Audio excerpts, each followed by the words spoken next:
Dar um pouquinho na palavra do Senhor. O Evangelho de Jesus, segundo escreveu Mateus.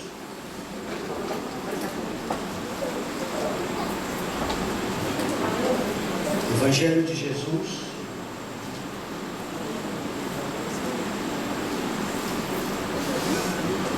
Evangelho de Jesus, segundo escreveu Mateus, capítulo de número 6. Versículos de 25 a 34. Mateus capítulo 6, versículos de 25 a 34.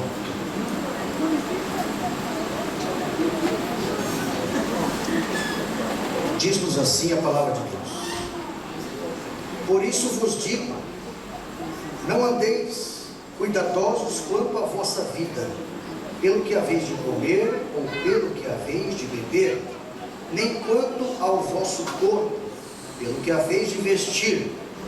Não é a vida mais que o mantimento, e o corpo mais do que a vestimenta? Olhai para as aves do céu, que não semeiam, nem secam, nem ajuntam em celeiros, e vosso Pai Celestial as alimenta. Não tendes vós muito mais valor do que elas? E qual de vós poderá, com todos os seus cuidados, acrescentar um côvado à sua estatura? E quanto ao vestuário, por que andais solícitos? Olhai para os lírios do campo, como eles crescem, não trabalham nem fiam. E eu vos digo que nem mesmo Salomão, em toda a sua glória, se vestiu como qualquer deles.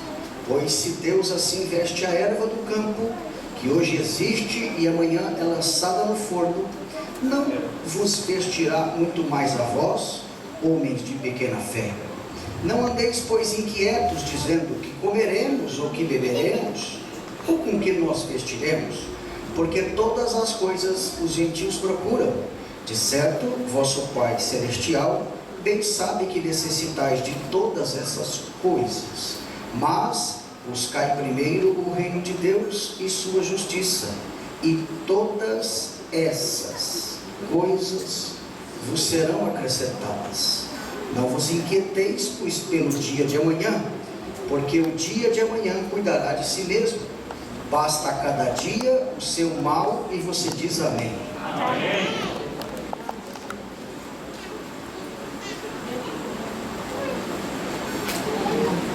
Meus irmãos, esse texto que encontra-se registrado no Evangelho de Mateus é um texto muito especial.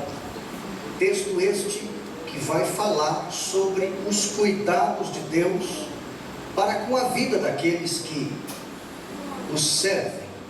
E aqui o escritor começa falando sobre este cuidado. E a partir do versículo de número 19, ele vai falar sobre os dois senhores, o tesouro no céu. Ele vai falar sobre a solicitude pela vida. E ele vem discorrendo uma série de ensinos do Senhor Jesus. Este não é outro a não ser o Sermão do Monte. Um sermão extenso, mas de grandes lições para as nossas vidas.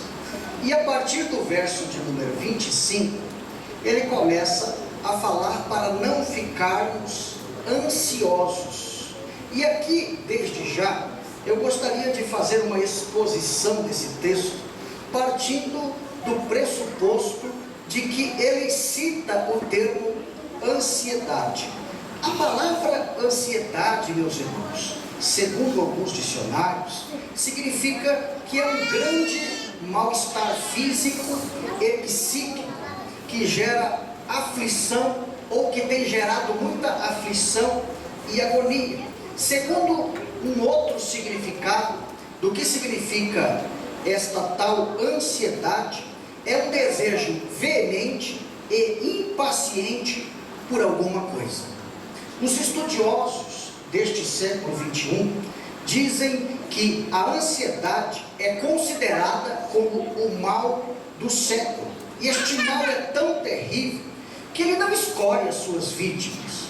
nós vamos observar essa grande verdade, que ele tem feito muitas vítimas, como pobres ou ricos, como também doutores e analfabetos, como homens e mulheres, jovens e adultos.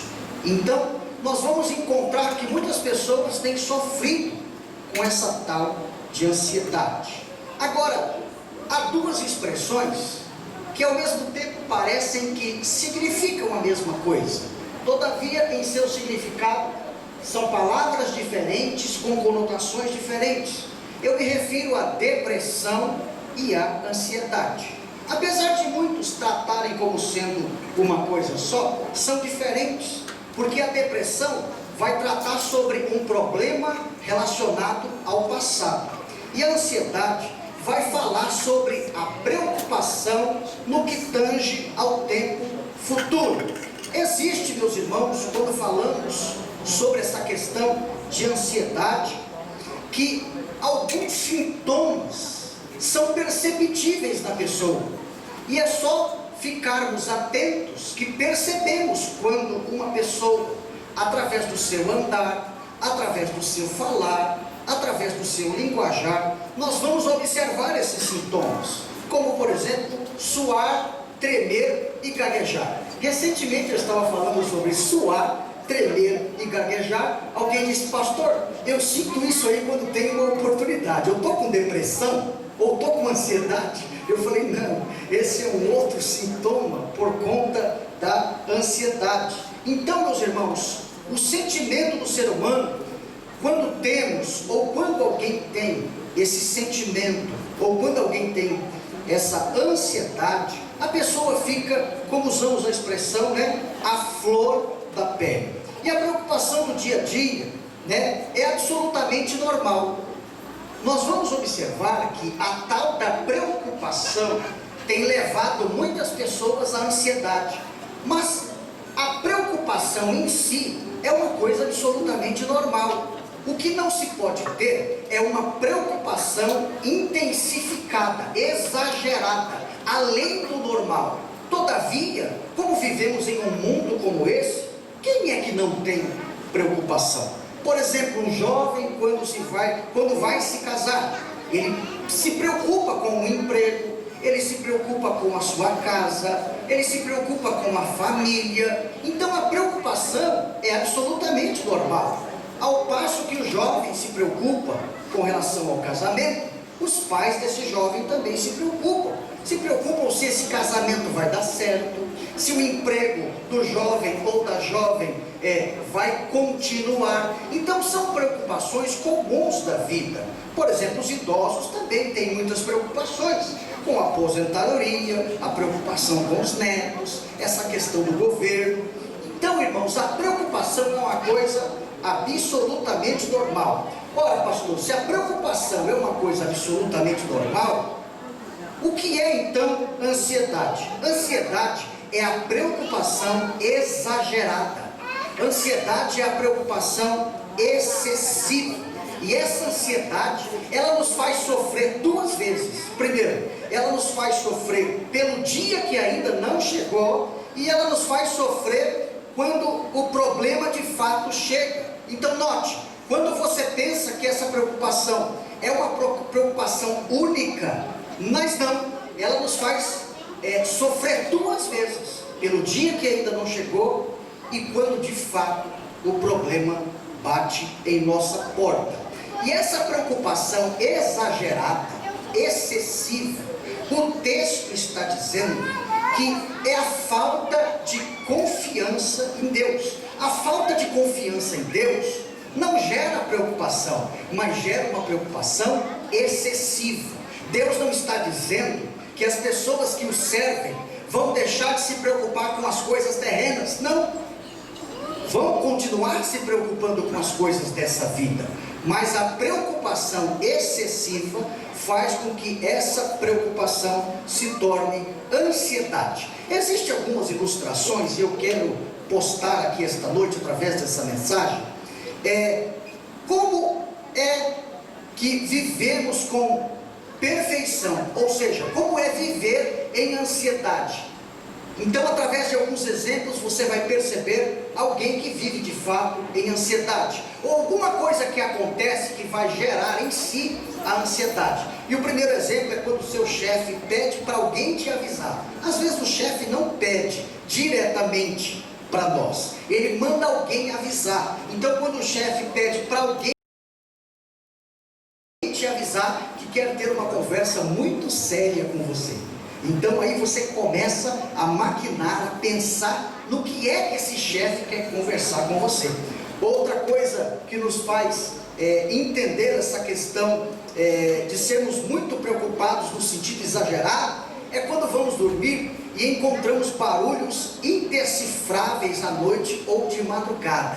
Então ficamos ali perplexos e atônitos, com o que é que está acontecendo, porque está fora da normalidade. Ou alguém dizendo, eu preciso conversar com você e é muito sério. Ou no caso dos alunos, e os alunos que aqui estão sabem que profiro verdade, é quando o professor diz, vou postar a nota de vocês nesta última sexta-feira do mês. Irmão, o aluno já acorda preocupado, mas não preocupado de forma natural, mas de forma excessiva. Essa preocupação de forma excessiva acaba gerando muitos problemas físicos, muitos problemas de saúde, e o problema que estamos nos referindo, que é a tal da ansiedade. Um escritor usa a expressão dizendo que a ansiedade é tão terrível que ela nos tira o oxigênio, ela corta o nosso fôlego e ela nos asfixia. Para os irmãos perceberem como a ansiedade é terrível. Mas olha o versículo de número 25, do mesmo capítulo 6, está escrito assim: não andeis ansiosos por coisa alguma. Em outras palavras, quando Jesus disse isso, ele conhecia tudo e todos, ele sabia de todos os problemas que poderiam assolar a sociedade, e sabendo e conhecendo tudo e todos, ele diz, olha, eu já sei tudo que pode vir sobre a vida de alguém, no que tange a provações, a tempestade, mas olha, não fiqueis ansiosos, ou não andeis ansiosos por coisa alguma. E aí, 1 de Pedro, capítulo 5, versículo 7, Pedro nos dá a resposta, quando estamos diante dessa situação, e queremos sair. Ele está dizendo, lançai sobre ele, não a vossa preocupação, mas a vossa ansiedade, porque ele tem cuidado de vós. Nós servimos um Deus que cuida de todos nós, meus irmãos. Daqui a pouquinho esse culto vai terminar. Nós vamos impetrar a bênção apostólica. Você vai sair daqui para os seus lares, e alguém poderá até dizer, o culto acabou, mas os problemas na minha casa continuam. O culto acabou, mas os problemas no meu emprego continuam. Eu queria te dizer esta noite que o culto acabou aqui nesta igreja, mas o Deus que cuida vai com você para a tua casa, e o Deus que tira, arranca tudo que não provém de ti, é o Deus que estende as suas mãos sobre a sua vida aqui esta noite. Glória a Deus. Conta-se que um homem esticou um fio de aço nas cataratas do Niágara, entre os Estados Unidos e o Canadá, e começou a andar por cima deste cabo de aço. Ele era equilibrista, e aí conseguiu êxito naquilo que foi fazer, e chegando do outro lado, ele olhou para uma senhora e diz, olha, a senhora acredita que eu consigo atravessar as cataratas do Niágara, pisando sobre esse fio de aço, de um lado a outro, sem tropeçar e sem cair? A senhora disse, claro que eu acredito. O senhor acabou de fazer isso aqui e isso deu certo. Ela disse, sim, eu acredito. Aí ele mudou a pergunta, ele disse, a senhora acredita que eu consigo atravessar esse cordão de aço, de um lado para o outro, só que com um carrinho na mão? Ela disse, olha, se você já fez, andando sozinho, e provou que de fato é um equilibrista nato, um carrinho na mão vai ser uma coisa a mais, e eu creio que o senhor vai atravessar. Acredito sim. Aí ele fez uma terceira pergunta, a senhora acredita que eu consigo atravessar as cataratas do Niágara, entre os Estados Unidos e o Canadá, andando sobre esse fio de aço, com um carrinho na mão, e a senhora dentro do carrinho, ela diz: olha, eu até acredito que o senhor atravessa, acredito que o senhor coloca o carrinho e consiga atravessar, mas comigo dentro do carrinho, eu não confio. Note que ela acreditava sem estar presente na história. Ela acreditava porque ela não estava junto. Ela acreditava porque ela não ia ser a pessoa que ia ser carregada. Mas a partir do momento que a pergunta mudou e ela ia ser agora o alvo, ia ser colocada dentro do carrinho, ela diz: eu acreditava, mas agora eu não confio. Então há uma diferença entre acreditar e confiar, e isso é muito importante, né? Então ela acreditava que aquele homem iria conseguir fazer tudo aquilo, mas não com ela dentro. Então há uma diferença entre acreditar e confiar. O que diz o Salmo 125: os que confiam no Senhor são como os montes de Sião, que não se abalam, mas permanece para sempre. Salmo 20, versículo 7 diz assim: uns confiam em carros, outros em cavalos, mas nós faremos menção do nome do Senhor. Eu acredito porque não estou junto.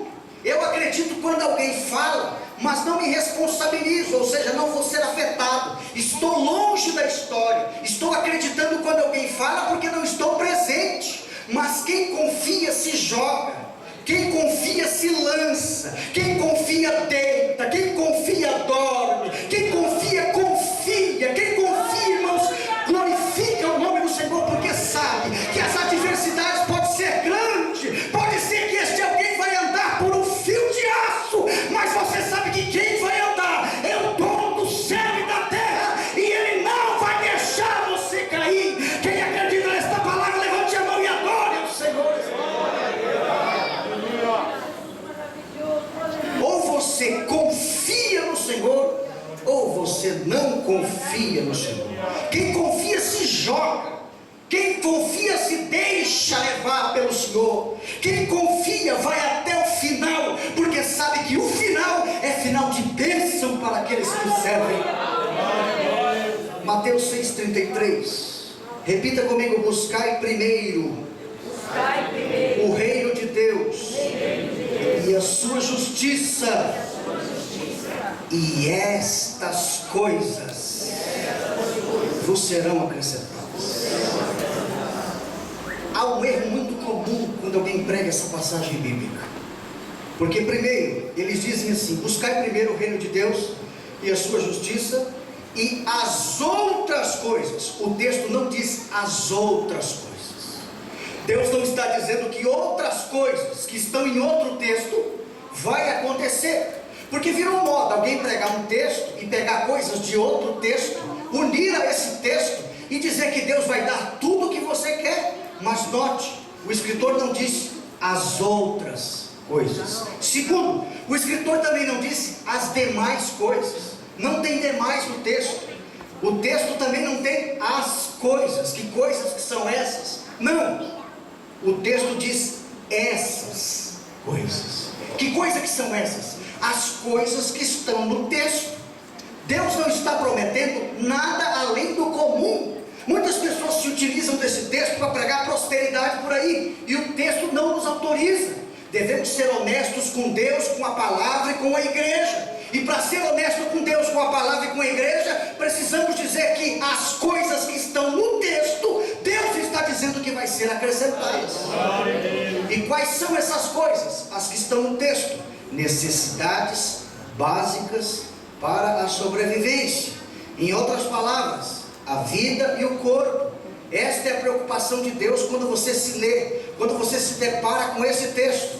Ele está preocupado em te ajudar com relação à vida e o corpo. Em outras palavras ainda, a manutenção dessa vida e desse corpo.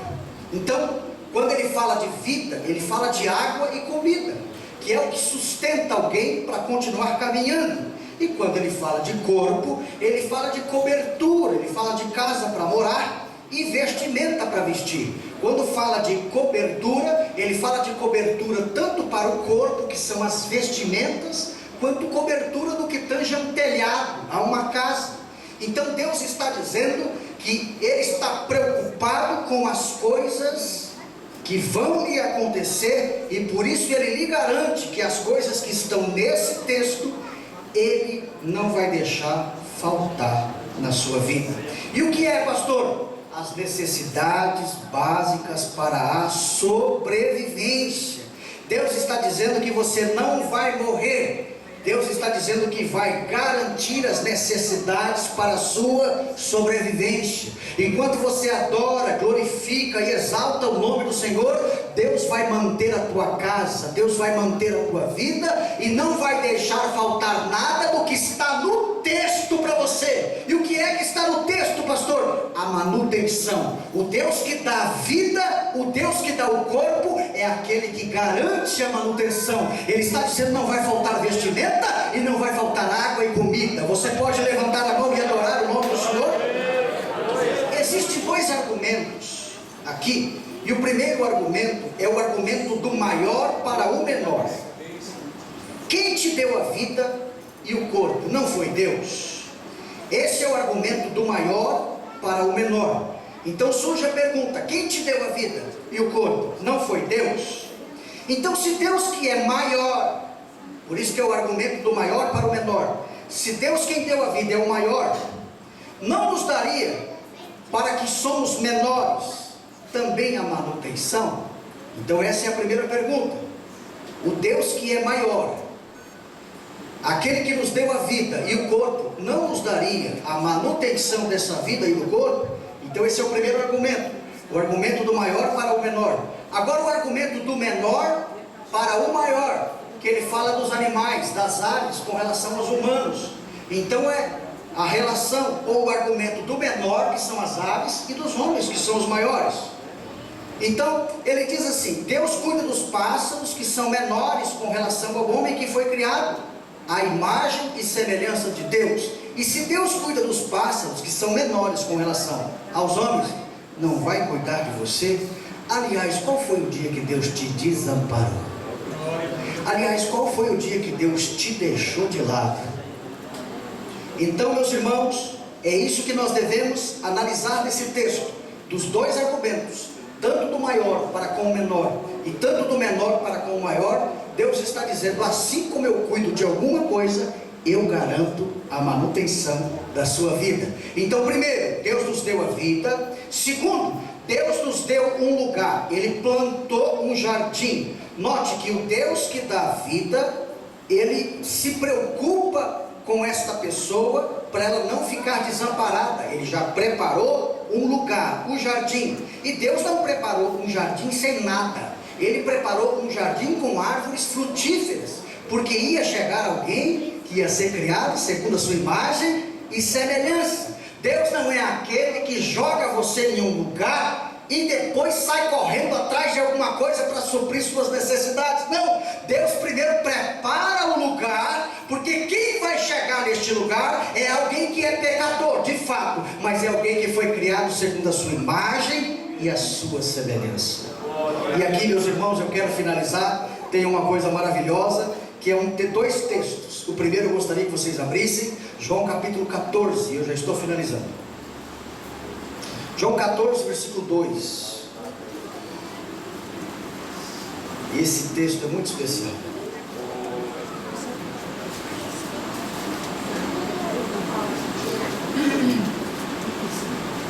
Na casa de meu pai há muitas moradas.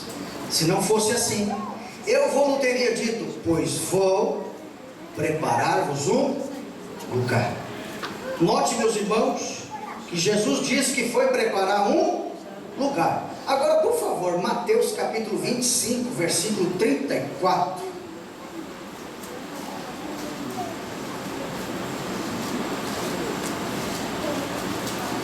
Então dirá o rei aos que estiverem à sua direita: vinde, benditos de meu pai, possuir por herança o reino que vos já está preparado desde a fundação do mundo.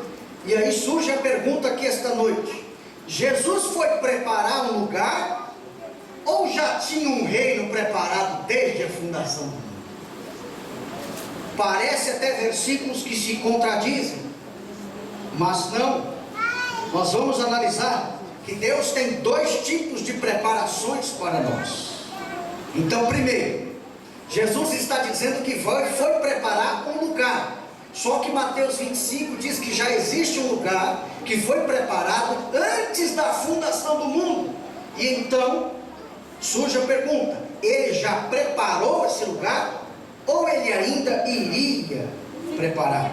Então nós vamos encontrar aqui, irmãos, uma resposta muito interessante, onde nos mostra que esses textos não se contradizem, mas eles se complementam. Deus estava falando nos dois textos, cada um de forma diferente. Quando ele diz assim, que vai preparar um lugar, ele está dizendo que vai preparar a pessoa para morar neste lugar. Então, em um texto, ele está falando que ele está preparando o céu para cada pessoa, e no outro texto ele está dizendo que está preparando a pessoa para este lugar. Note que em um texto ele fala do lugar e o outro ele fala da pessoa. Então, em um texto ele diz que foi preparar um lugar, mas referindo-se à pessoa que vai para este lugar. Por isso que essa promessa está na incondicional. Se você não foi salvo, ele foi preparar o lugar. Se você não subir, ele já foi preparar o lugar. O lugar está lá. Se você não for para este lugar, outra pessoa vai. Então a promessa é incondicional. Ele preparou o lugar para os que chegarem. Então a preocupação de Deus aqui, quando falou que foi preparar o lugar, era com a pessoa e não somente o lugar, porque ia chegar alguém que viveu e que estava nessa vida sofrendo, mas queria ser arrebatado. Mas no outro texto, Deus não está preparando a pessoa, Deus já tinha preparado um lugar. Então em um texto ele está preparando a pessoa para morar no lugar, em um outro texto ele está preparando um lugar para receber a pessoa. Então esse é o Deus maravilhoso que nós servimos. O Deus que prepara você para ir morar no céu é um Deus que antes da fundação do mundo